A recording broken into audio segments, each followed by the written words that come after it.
The morning sun rose slowly over the still waters of the lake, painting the surface with gold and orange as mist drifted lazily above the quiet waves. The air smelled of pine, fresh and clean, and the only sound was the gentle creak of wood as the old houseboat rocked softly against its anchor ropes.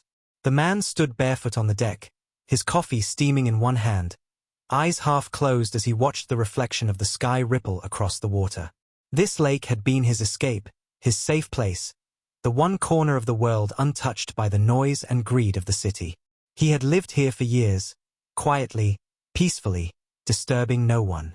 The water was his companion, the birds his neighbors, and the sound of the waves his music. But peace never lasts long when people crave control, and that morning, something felt different, like the lake itself was holding its breath. He turned his head when he heard voices carrying across the water, sharp, commanding voices that didn't belong to the calm of this place. Across the lake, on the long wooden dock that jutted out from the far shore, a group of people had gathered. They were dressed too neatly for the outdoors, pressed shirts, polished shoes, and matching badges pinned to their chests. In their hands, they held clipboards, pens, and phones ready to record. They looked like soldiers of paperwork, not of reason. The man sighed quietly. He knew who they were. The HOA. They had been creeping closer every month, setting up new rules, claiming new areas, fencing off parts of the shore. And now, it seemed, they had decided his boat was their next target. Their leader, a tall woman with short hair and expensive sunglasses, lifted a megaphone and shouted across the water, "You there. You can't anchor in this section. This is HOA-controlled property." Her voice echoed off the hills, loud enough to wake every bird in the trees. The man lowered his cup slowly, his calm eyes fixed on her. She pointed at him again, her tone sharper this time. "You're in violation of Section 12, Article 4, unauthorized anchoring within private residential view range. Move your boat immediately." The man didn't move. He didn't even frown. He just took another slow sip of his coffee, the warm steam brushing past his lips. From behind her, another HOA member whispered something, and a few of them began taking pictures with their phones, zooming in on his boat like he was a criminal. He could hear them muttering, laughing under their breath, already tasting the victory of their authority. "You think he even owns that thing?" one voice said. "It's an eyesore." Another voice laughed, "He'll move once we call the cops." The woman raised the megaphone again, her tone dripping with pride. "This is your final warning. Move the boat or we'll have it towed." The man tilted his head slightly, looking down at the calm ripples touching his hull. He spoke softly, mostly to himself, but the wind carried his words faintly across the water. "You really shouldn't have done that." There was no anger in his voice, no fear, just a strange calmness that made the moment heavier than any shout could have. Then, slowly, he placed his cup down on the railing and stepped inside his cabin. From the dock, the HOA members kept yelling, thinking they had scared him into retreat. The woman smirked, lowering her megaphone. "See? Easy. These types always fold when you push a little." But she didn't notice that the man hadn't started his engine. The boat didn't move. It stayed still, anchored firmly in place. Minutes passed, the morning breeze whispering through the reeds, until the HOA leader's smirk began to fade. "Is he ignoring us?" one of her members asked. She clenched her jaw and snapped, "Call the police." The man returned to his deck just in time to see two of them holding their phones to their ears, pacing impatiently. He stood quietly, his expression unreadable, his hands resting on the wooden railing as if he was simply waiting for something. The silence between them grew awkward, almost eerie. Even the lake seemed to hush, the wind dying down, the water turning smooth as glass. It was as if the world was watching what would happen next. 15 minutes later, the distant hum of engines broke the quiet. Two police boats appeared from the far channel, lights flashing blue against the water. The HOA members stood straighter, triumphant. The leader smiled proudly, brushing her jacket like she had just won a war. "Good," she muttered. "That'll teach him who's in charge here." The man watched the boats approach, his face calm, his eyes steady. When the officers reached him, One of them called out, "Sir, we've had a report that you're trespassing on private property. Can we see your registration and permission papers for this location?" The man nodded silently and went inside the cabin. The HOA leader folded her arms, smirking again. "Told you he didn't belong here." But when the man returned, he carried a small metal box under his arm. He set it down on the deck, opened it, and pulled out a stack of neatly folded papers, yellowed with age but carefully protected. "Here," he said, holding them up for the officers. "My boat registration, my docking permit, and my property boundary map." One of the officers climbed onto the dock and reached for the papers, flipping through them carefully. The HOA leader grew impatient. "Those are fake," she shouted. "He's trying to lie his way out." The officer raised a hand to silence her and looked closer at the dates. "These are old," he said slowly. "Very old. But the stamps and seals look official."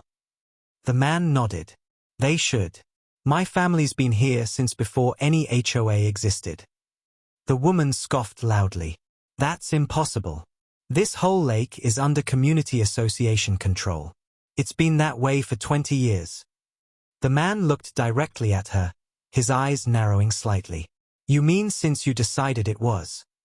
She froze for a moment. "What's that supposed to mean?" "You'll find out," he said quietly, taking back his papers as the officer handed them over. The officer sighed, clearly not eager to escalate things. "Sir, I can't force you to move if your documents are valid, but I'll need to confirm with the county records. Until then, maybe you should stay on the far side of the lake to avoid conflict." The man nodded, his calm tone never breaking.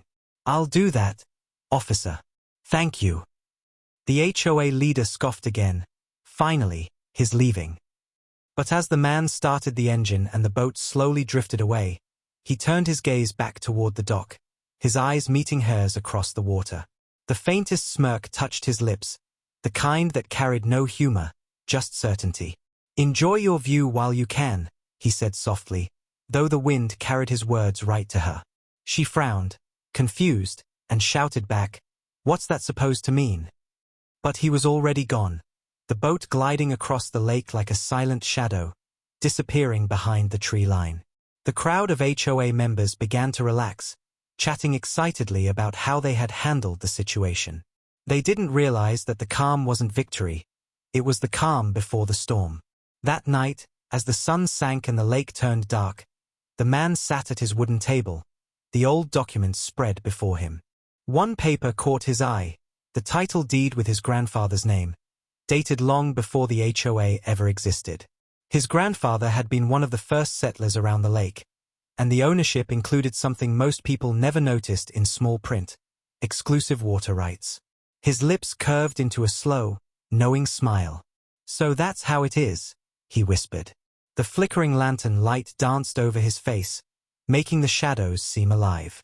Outside, the lake was silent, but to him, it sounded like it was whispering back, as if the water itself was waiting for justice. He leaned back in his chair, eyes fixed on the reflection of the moon on the surface outside his window, and said softly, "They think they can tell me where I can or can't anchor. Let's see how they handle it when they realize they've been living on my lake." The night breeze slipped through the open window, carrying his words across the still water like a promise. The same lake that once heard him stay quiet would soon hear the sound of revenge. The next morning came with a heavy mist that rolled low across the lake, hiding the far shore like a secret. The man stood on the deck of his boat, quietly tightening a rope, his movements calm but deliberate. He had barely slept, his mind spinning through memories, old maps, and that single thought that kept echoing in his head. They think they own what isn't theirs. The lake was still, but the peace felt thin, ready to break. From across the water, faint voices echoed. The HOA members were back. Their cars lined up neatly near the dock, their leader standing in front again, clutching her clipboard like a weapon. Even from this distance, he could sense her arrogance. She was the kind of person who believed she was always right, even when reality said otherwise. She raised her megaphone again, shouting, "You were told to stay off this side of the lake. Why are you back here?" The man looked up, the corner of his mouth curling slightly. "Because I can," he said softly, his voice barely above the wind. She didn't hear him, but it didn't matter. He didn't need her to. A moment later, 2 police boats appeared again, the same officers from yesterday. Their engines cut through the stillness, drawing the attention of everyone around. The HOA members straightened their backs, proud of their authority, already whispering about removing him permanently. The man watched the boats approach, his eyes steady, his hands relaxed. When the officers reached him, one of them called out, "Sir, we need to speak again. There have been new complaints from the HOA about you anchoring too close to private docks." The man nodded once, calm as ever. "I thought we already talked about this," he said. "You did," the officer replied, his tone polite. "But they insist this part of the lake belongs to them." The man raised an eyebrow. "Belongs to them?" he repeated. "Did they show you proof?" The officer glanced toward the dock, where the HOA leader was already waving a thick binder. "We have our bylaws," she shouted proudly. "It's all here. His violating HOA policy." The man stared at her for a long moment, his silence heavier than words. "Bylaws," he said finally, "are not the same as deeds." The HOA leader frowned, lowering her binder slightly. "Excuse me." The man's voice didn't rise. It stayed steady, calm, and almost too quiet. "You made rules about what you don't own." She blinked, not sure what to say. The officer cleared his throat. "Sir, please. Let's not make this more difficult. Maybe you can move to the far end of the lake while we check with the county again." The man looked at the officer with respect. "I'll move," he said. "But before I go, do me a favor. Ask your records department who owns the lake itself." The officer frowned slightly. "The HOA does." The man cut him off gently. "No. They manage the houses, not the water. Ask the county who holds the original title to the lakebed and water rights." The officer hesitated, scribbling a note on his pad. The HOA leader scoffed loudly. "He's bluffing. He's just trying to sound smart. This water has always been HOA property." The man looked at her and gave a small, knowing smile. "Always?" he asked quietly. "Then you'll have no problem proving it." Her jaw clenched. "We don't need to prove anything." "Oh," the man said softly, turning his gaze back to the water. "I think you do." The officer, uncomfortable, finally sighed. "Sir, please just move along for now." The man nodded again, started his engine, and slowly turned his boat toward the far end of the lake. The sound of his motor was low, steady, patient. The HOA members whispered among themselves, some smiling smugly as the boat drifted away. The leader stood tall, folding her arms like a queen who had won another battle. "That'll teach him," she said proudly. "Next time, we'll have him fined." But the officer standing nearby wasn't so sure. He had seen something in the man's eyes, not fear, not anger, but quiet certainty. The kind of certainty that came from someone who already knew how this story would end. Later that day, after the crowd left and the dock stood empty again, the man sat inside his cabin surrounded by papers. He opened the small metal box again, spreading the old documents across his table. The light from his lamp fell softly on the faded ink, revealing dates older than most of the homes around the lake. He ran his finger over the signature of his grandfather, the one who had built the first dock on this very water long before any HOA existed. His voice was low, almost a whisper. "You left me more than memories, old man," he said quietly. He pulled out a folded map marked in red lines that showed property boundaries, roads, and the lake itself. The original owner's mark covered the entire body of water. He smiled slightly. "They think they're untouchable. Let's remind them whose water they're standing on." As the night deepened, the rain began to fall, light at first, then heavier. The man didn't move.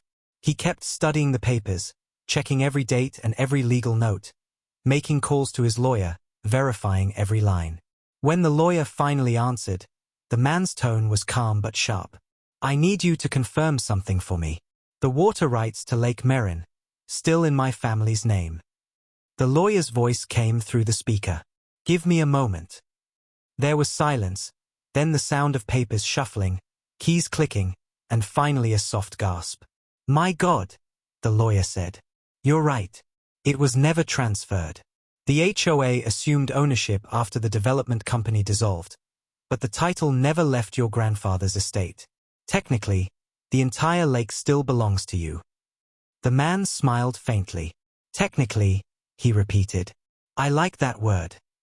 What are you planning? The lawyer asked. The man leaned back in his chair, staring out at the rain hitting the windows, the sound soft and steady. Nothing loud, he said. I don't need to shout. I just want to show them what power really looks like. The lawyer hesitated, then chuckled quietly. I've known you long enough to know that means someone's about to regret something. They already do, the man replied calmly. When morning came, the rain stopped, and fog rolled across the water again. The lake looked peaceful, innocent even, as if nothing had happened. But underneath that calm, things were already shifting.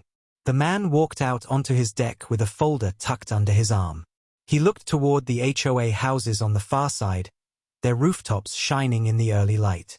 He spoke softly to the lake itself. You've been patient. Now it's time to take back what's yours. The sound of the water lapping against his boat was the only answer, steady and loyal. Later that afternoon, the HOA leader sat in her office bragging to her members about how she had handled the situation. She laughed loudly, telling them how the man finally gave up and sailed away. But as she spoke, her assistant entered holding a sealed letter. This just arrived, the assistant said nervously. The leader frowned and tore it open. Inside was a formal notice from the County Records Department confirming that the legal owner of Lake Merin and its water rights was not the HOA, but the man they had just forced away. The room went silent. The leader read it twice, her face losing color with every line. This can't be real, she whispered. Her assistant shifted uncomfortably. It's signed and verified. The leader dropped the paper, her voice trembling. No, that's not possible. But deep down, she already knew it was. Out on the lake, the man stood quietly, watching the clouds clear from the horizon. The sun broke through again, casting a warm light over the water. He smiled faintly, almost peacefully. You wanted me gone, he said softly. Now you'll have to live by my rules. The wind carried his words across the water, whispering them against the docks where the HOA stood frozen in disbelief, realizing that the storm they started had finally begun to turn against them. The morning sun broke through the fog, spilling soft light across the still water as the man stood on his deck holding the letter from the county office. The paper was wrinkled from his grip, but the words were clear. Ownership of Lake Merin and all its water rights belonged to him. Not shared, not leased, not partial. Full ownership. It was his lake. He stared at the reflection of the clouds on the surface and smiled faintly, a quiet expression of satisfaction mixed with something deeper, justice. For years, he had watched the HOA expand its control, enforcing rules, collecting fines, acting like rulers of a land they never owned. But now the game had changed.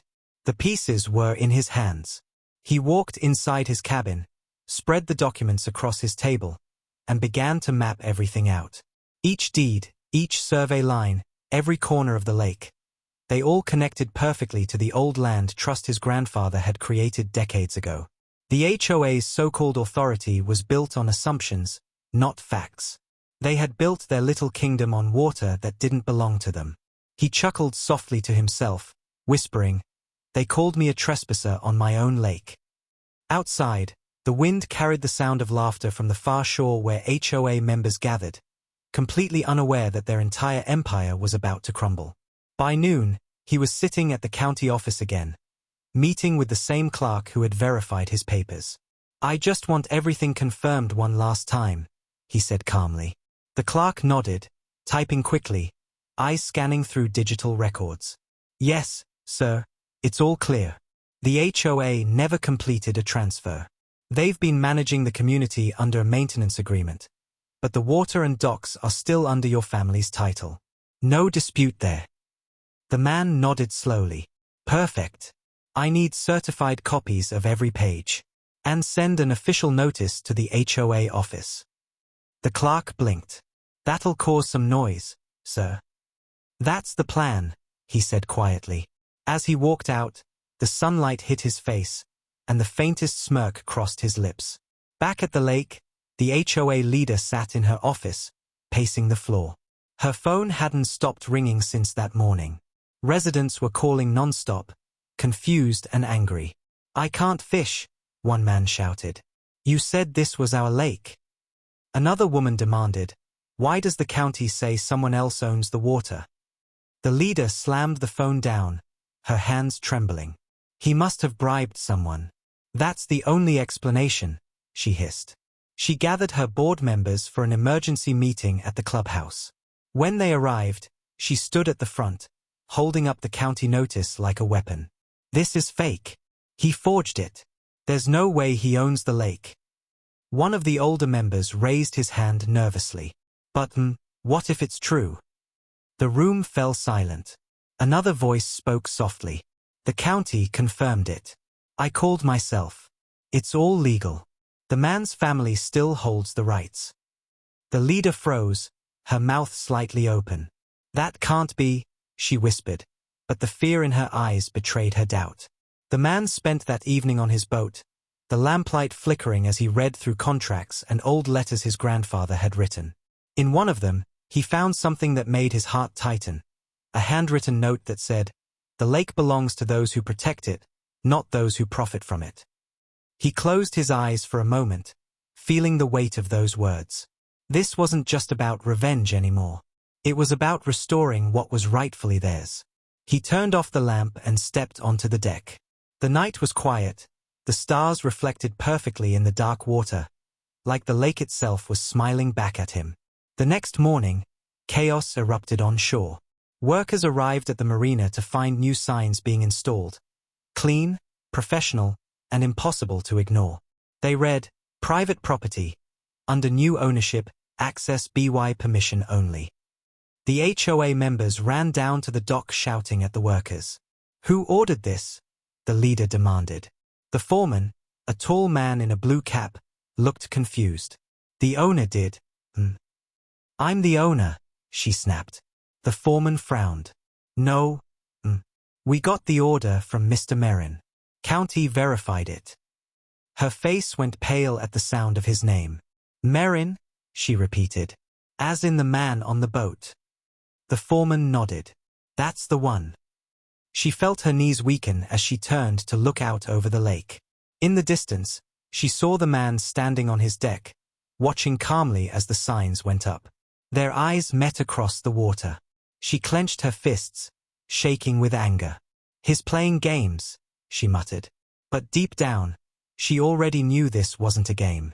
The HOA members gathered around her, whispering anxiously. What do we do now? One asked. We can't just let him take over. He can't legally stop us, right? Another added. She didn't answer. She couldn't. Because she knew the truth, the county had spoken. He could. That night, she sat in her office staring at the reflection of the lake from her window. The same lake she had ruled over for years now felt like a stranger. Her phone buzzed with notifications from residents demanding answers, but she ignored them. All she could think about was the man's calm expression as he watched her panic. On the other side of the lake, he sat quietly, sipping tea as the moon reflected in the water. His lawyer called. The HOA's in chaos. They're trying to claim the paperwork is fake, but it's airtight. You're untouchable. The man smiled faintly. Let them scream, he said. Noise won't change the truth. The next morning, a small boat approached his dock. It was the same police officer from before, hat in hand, his expression different this time, respectful. Sir, he said, I just wanted to say, it's all checked out. You're the rightful owner. I guess we were sent to the wrong person last time. The man smiled politely. You were just doing your job, officer. The officer nodded, then hesitated. Between you and me, the HOA leader is losing it. She's furious. You might want to expect another visit. The man looked out at the water, his voice calm. Let her come. This time, I'll be ready. Later that day, as the sun began to set, a small crowd of residents gathered near the marina, whispering, pointing at the new signs, wondering what would happen next. The HOA leader marched down the dock with fire in her eyes, shouting, "You can't take this from us." The man stood at the end of the dock, hands in his pockets, waiting. She stopped in front of him, her face red, voice trembling with rage. "You think you can just buy power?" she yelled. "You think you can make the rules?" The man's expression didn't change. "I didn't buy power," he said softly. "I inherited responsibility. There's a difference." She tried to speak, but the words wouldn't come. The people behind her stayed silent, waiting. The man continued, his voice low but sharp. "You took what wasn't yours. You fined people for fishing, banned kids from swimming, and bullied anyone who questioned you. Now it's over." The leader's face twisted. "You can't just erase us." "No," he said quietly. "You did that to yourselves." He turned and walked back to his boat, leaving her standing there shaking, surrounded by people who no longer believed in her authority. As the boat drifted away, the reflection of the new private property signs shimmered on the water like a crown, and the man smiled to himself, whispering, "This lake always belonged to me. I just let them borrow it for too long." The sun rose slowly over the lake, golden light spilling across the quiet water as the morning fog drifted away. The reflection of the trees shimmered softly, and everything looked peaceful on the surface, but beneath that calm was chaos waiting to explode. Inside the HOA office, the leader sat at her desk, her eyes red from a sleepless night. She had read the county's notice a dozen times, hoping it would somehow change, but every time her eyes reached the last line, her chest tightened again. Legal ownership of Lake Merrin belongs entirely to Mr. Merrin. The name echoed in her head like thunder. The man she mocked, the man she called a trespasser, the man she had humiliated in front of the entire community now owned everything she claimed was hers. Her hands trembled as she stared at the paper. "This isn't possible," she whispered to herself. "It can't be." Her phone buzzed again, another resident calling, another complaint to add to the endless list. "What are you doing about the new signs? Why can't we use the marina? Do we still have to pay HOA fees for the lake?" She couldn't answer any of them. Her voice broke every time she tried. She slammed the phone down and shouted, "Enough!" But the empty office walls just threw her anger back at her. She needed control again, and there was only one way she knew how to get it: by fighting back. She called an emergency meeting. Within an hour, the board members gathered, their faces pale and anxious. Papers were spread across the long wooden table, coffee cups half full, and tension thick in the air. The leader stood tall, though her hands shook. "We are not letting one man take everything we built," she said firmly. "He tricked us. He used old papers to make it look legal." One of the older members adjusted his glasses and said quietly, "But the county confirmed it's real. We checked twice." She glared at him. "Then we'll fight it in court. We'll find a loophole." Another member sighed. Our budget can't handle a lawsuit. The residents are angry. Half of them have stopped paying dues." Her heart sank. "What?" He nodded. "They said they won't pay a single dollar until we settle this. They don't trust us anymore." She felt her power slipping through her fingers like water. For years, she had ruled with authority and fear. But now, fear was working against her. Meanwhile, across the lake, the man sat calmly on the deck of his boat, watching the sunlight play across the water. In his hands, he held the original property map and a new letter sealed in an envelope, his next move. He looked at the smooth surface of the lake and said quietly, "It's time." He stood, stepped onto the dock, and began walking toward the post office with quiet purpose. By noon, a courier was driving down the hill with a delivery marked for the HOA office. Inside was a single-page notice printed on thick white paper. The logo at the top read Lakeside Holdings, Private Property Management. The HOA secretary received it first and frowned, handing it to the leader. "It's from him," she said nervously. The leader tore it open and began to read aloud. Her voice trembled as she spoke. Effective immediately, all lake access, marina usage, and water-based activities require permission from the property owner. Unauthorized use will be considered trespassing. The room went silent. The board members stared at her in disbelief. He can't do that, one whispered. Can he? Another member hesitated. If he owns the water rights, he can. She felt dizzy. This can't be happening, she muttered, sitting down hard. The lawyer on speakerphone sighed heavily. I warned you. You built authority on assumption, not law. Now that the real owner has stepped forward, you have no legal ground to stand on. So we're just supposed to let him control everything, she shouted. After all these years. The lawyer's voice was calm. It's not about letting him. He already does. She hung up the phone and stared out the window toward the lake, her reflection trembling in the glass. On the other side, the man was standing on his boat, his posture calm, hands in his pockets, watching as if he could feel her panic from across the water. The HOA members rushed outside, desperate to stop what was happening. But as they reached the marina, they found workers installing new metal signs along the shore. Each one gleamed under the sun with bold black letters that read, Private property, entry by owner approval only. The leader shouted, Stop! You can't put those up. One of the workers looked confused. We have a work order from the legal owner. County verified it. She froze. He even filed it with the county. Yes, the worker said simply before continuing to drill the sign into the post. She turned slowly toward the lake, and there he was, standing near his boat with his arms crossed, calm as ever. For a moment their eyes met, and the look in his eyes said everything. He wasn't angry, he wasn't gloating. He was simply finished letting them lie. She shouted across the water, her voice echoing, You can't just take this from us. His voice came back, even and clear. I didn't take anything. I just took back what was mine. The wind carried his words through the air, and even the water seemed to go still for a moment. Some of the residents standing nearby whispered to each other, unsure what to believe anymore. A few of them even nodded quietly, realizing the truth. The HOA had never owned the lake. They had just pretended to.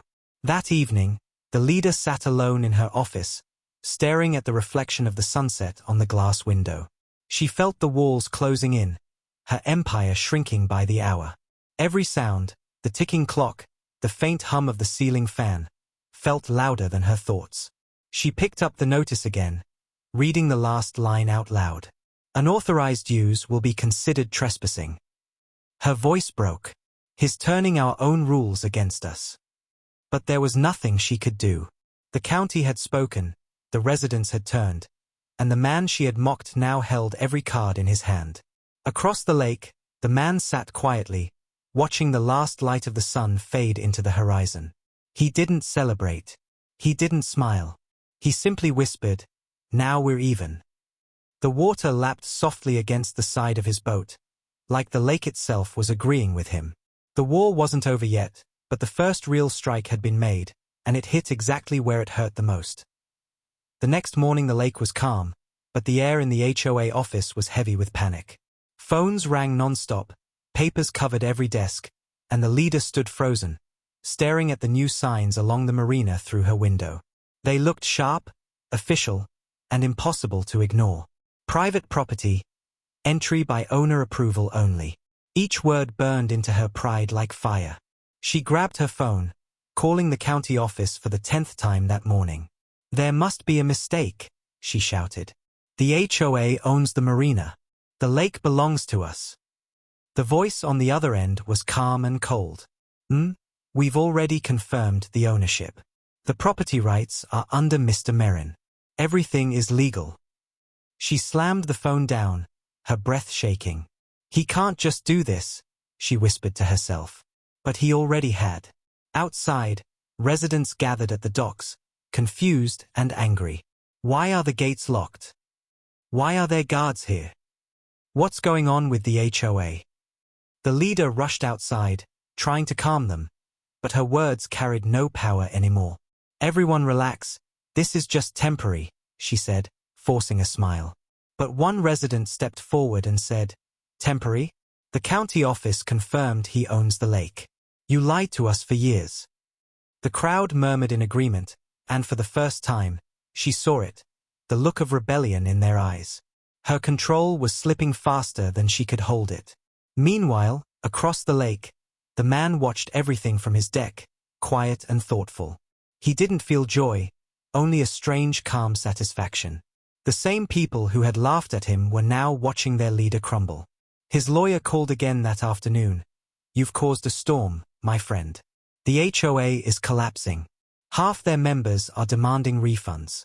You've turned their power to dust." The man smiled faintly. "No, I just showed them what was already true. They built their castle on sand." "What's next?" the lawyer asked. The man looked out across the water, where the sun shimmered like gold. "Now," he said softly, "I teach them how to live under someone else's rules." That evening, he wrote a new notice and had it printed on thick paper, the kind used for legal announcements. It read, starting immediately, "All residents seeking access to the marina or boat docking privileges must apply directly to the owner. HOA restrictions are void." He had it delivered to every mailbox in the community. By morning, chaos spread like wildfire. Residents flooded the HOA office, shouting, arguing, demanding answers. "You said we owned the lake. You promised this was our property. Why did you lie?" The leader stood behind her desk, pale and exhausted, trying to speak over the noise. "He tricked us all," she yelled. But no one listened. "You tricked yourself," one man shouted back. "And you dragged us down with you." She looked around the room at faces that once feared her now filled with anger and betrayal. The board members who stood behind her began to quietly step away. She slammed her hand on the desk, shouting, "You're all ungrateful. I built this community."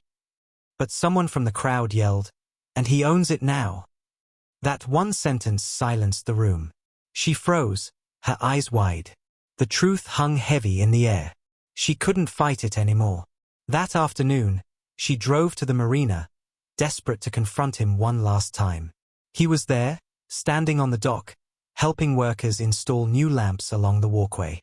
When he saw her car pull up, he didn't move, didn't even look surprised. She marched toward him, her heels clacking against the wood. "You think you've won?" she shouted. "You've destroyed everything I worked for." He turned slowly, his eyes calm and steady. "Everything you controlled, not everything you built," he said quietly. "There's a difference." She clenched her fists. "You're a monster. You humiliated me. You ruined my name." He shook his head. "No. You did that yourself. You let greed speak louder than reason." "I tried to protect this community," she shouted. "From people like you." "People like me?" he repeated softly. "You mean the people who actually belong here?" His voice was calm, but it cut through her anger like a blade. She took a step back, her face pale. He looked at her for a long moment before saying, "You called the police on me for staying on my own lake. You treated me like a trespasser. But tell me, how does it feel being the guest now?" Her lips trembled, but no words came out. Behind her, several residents stood watching. They had followed her there, curious to see what would happen. The man turned his head slightly, addressing them instead. "You don't need her permission anymore. This lake belongs to everyone who respects it. The gates are open for those who come with honesty, not arrogance." The people nodded quietly, some even clapping softly. The leader looked around, realizing the same crowd that once cheered for her was now cheering for him. Her voice broke as she said, "You'll regret this." He smiled faintly. "No, I'll rest easy. But you'll regret underestimating silence." She glared at him for a long second, her pride fighting its final battle, then turned sharply and stormed back to her car. The sound of her tires screeching faded down the road, leaving only the soft lapping of the waves behind. The man stood still, breathing deeply, his reflection rippling in the water. The officer who once came to remove him appeared on the dock, smiling. "I heard she's losing control. The residents want her removed." The man nodded slowly. "She built her power on fear. The moment they stopped fearing, she had nothing left." The officer laughed quietly. "And now?" The man looked out over the lake, his eyes soft. "Now, the lake is free again." The next day, the HOA office doors stayed locked. No one came to work. The leader didn't show up. Residents gathered near the docks, talking excitedly about the changes. Children ran by the water's edge, their laughter echoing across the calm surface. For the first time in years, no one yelled at them to stop. The man sat on his deck, watching them, feeling a quiet warmth inside. The sun dipped low, painting the sky with orange and red. The water reflected every color like fire, and he whispered softly, "Peace looks better when it's earned." The wind carried his words across the lake, brushing past the empty HOA building and through the trees. That night, as the moon rose high, the lake glowed silver under its light, calm and alive. The war was over, the fear was gone, and for the first time in a long time, the lake truly belonged to its rightful owner. The morning after the confrontation felt different, like the whole lake was breathing easier for the first time in years. The water was calm, the birds sang louder, and sunlight sparkled across the surface like freedom itself.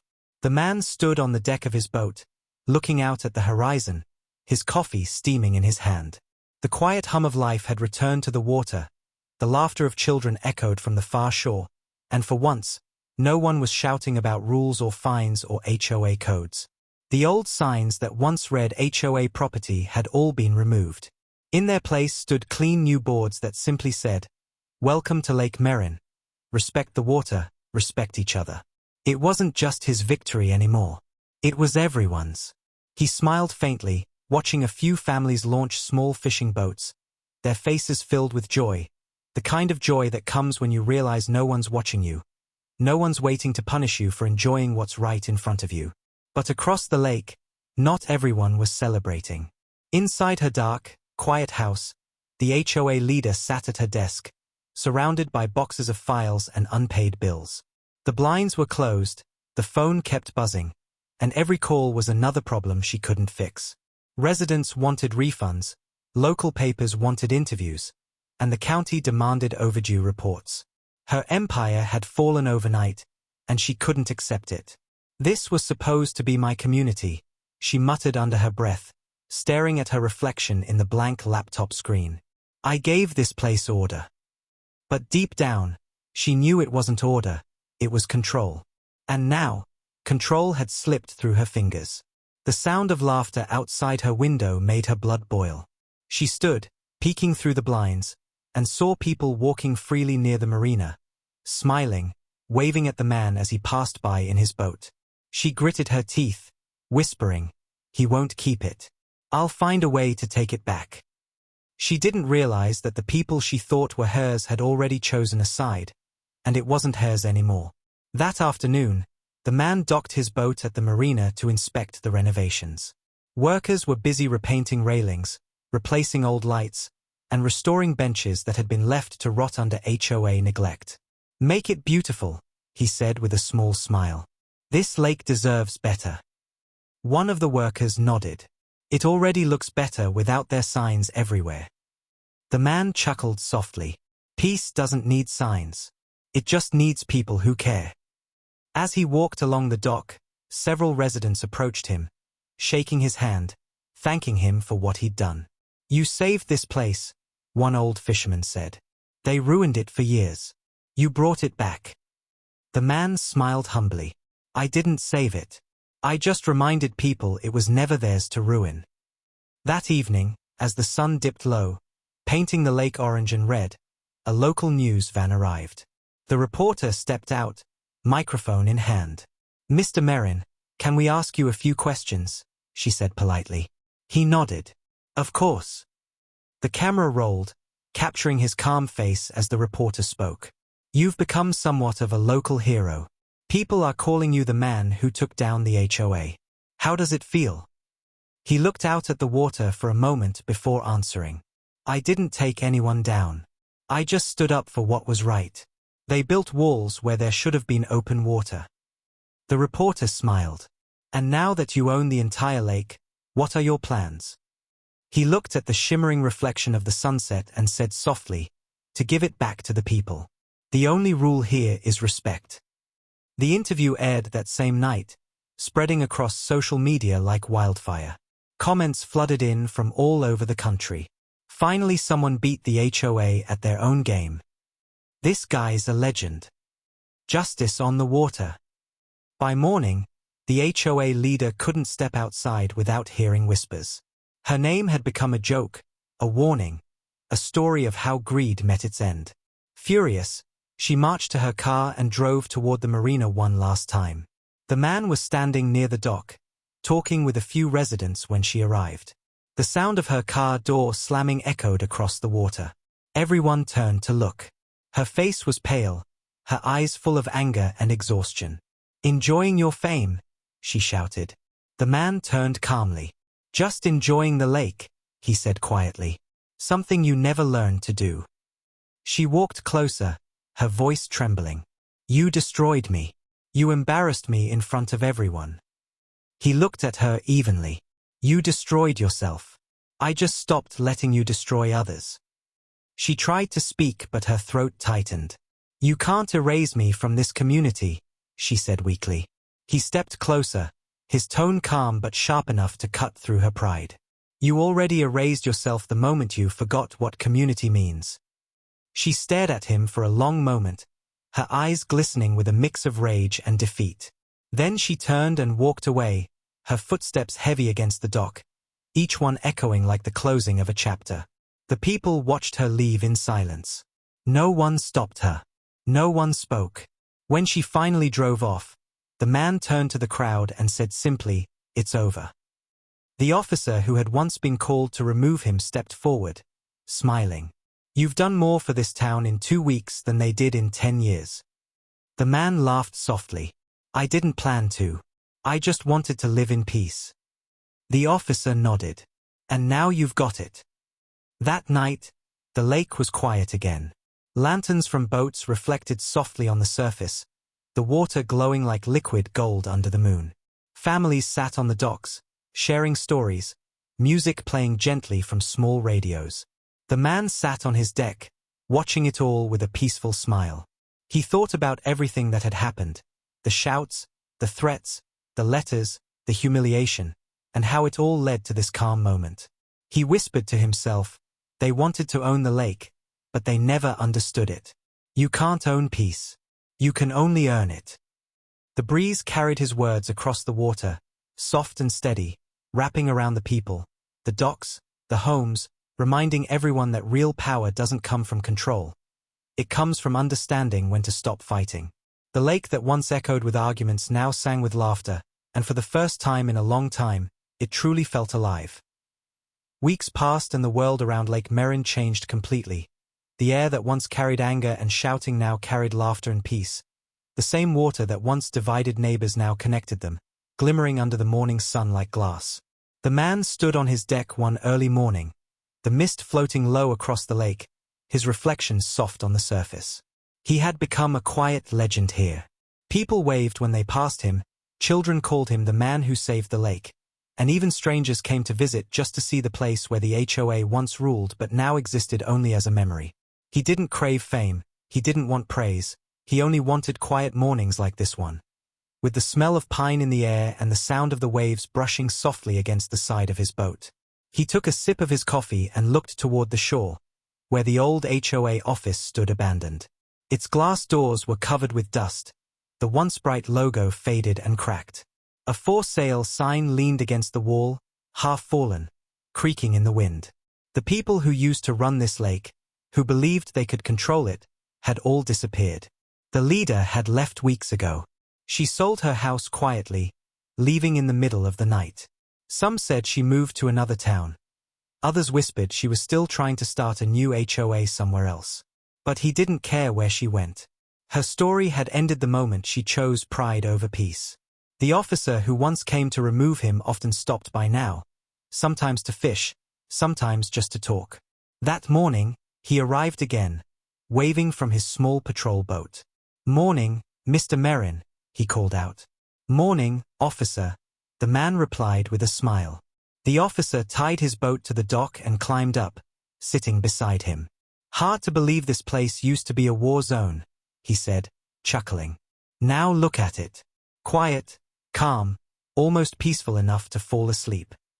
The man smiled faintly. "Peace takes time, but when it comes, it stays longer than noise." The officer nodded. "You know, you did something big here. Most people would have fought with anger, but you didn't. You just waited, and when the time came, you showed them the truth." The man looked at the water, the sunlight dancing across its ripples. "Truth doesn't need to shout," he said quietly. "It just needs patience." The officer grinned. "Well, looks like your patience paid off. They say property values have gone up, businesses near the lake are booming again, and people are calling it the most peaceful community in the county." The man chuckled softly. "I didn't do it for business. I did it because my grandfather loved this lake. He said it gives back to those who respect it. I guess he was right." The two men sat in silence for a while, listening to the sound of the waves and the faint laughter of children on the shore. After a few minutes, the officer stood, brushing off his uniform. "Well, I'll let you enjoy your peace. You've earned it." The man smiled and nodded. "Thanks, officer. And thank you for believing me when others didn't." The officer waved as he left, his boat gliding across the lake like a shadow on the water. The man stayed where he was, watching the sun climb higher, the light spreading like fire across the surface. He could see his reflection clear now, steady and calm, no longer the face of a man fighting a battle, but someone who had found something greater than victory, balance. Later that evening, the lake was alive with gentle sounds. Families grilling near the shore, the distant strum of a guitar, and children splashing near the docks. Lanterns floated on the water, glowing softly like stars fallen from the sky. The man sat on his deck again, leaning back in his chair, his eyes heavy with peace. The wind brushed through his hair, carrying the scent of pine and rain. He closed his eyes for a moment, and in that silence, he heard it, the heartbeat of the lake. It was slow, steady, alive. He whispered softly, "You're home now, old friend." As he opened his eyes, he saw something glimmer in the distance, the old marina lights flickering to life. The new maintenance crew had finished restoring them. The docks looked beautiful, shining under the moonlight. The man smiled, feeling the warmth of pride, not the kind that shouts, but the kind that sits quietly in the soul. He thought about how it all started. One loud demand from people who didn't understand peace. One arrogant voice shouting through a megaphone, "Move your boat." And he laughed softly, shaking his head. "You told me to move my boat," he murmured. "Now, I move the lake." He picked up a small stone from the deck and threw it gently into the water. Ripples spread wide, reaching the far shore, like a reminder that even small actions can change everything. Across the lake, the lights from the houses shimmered softly, no longer guarded by rules, only by respect.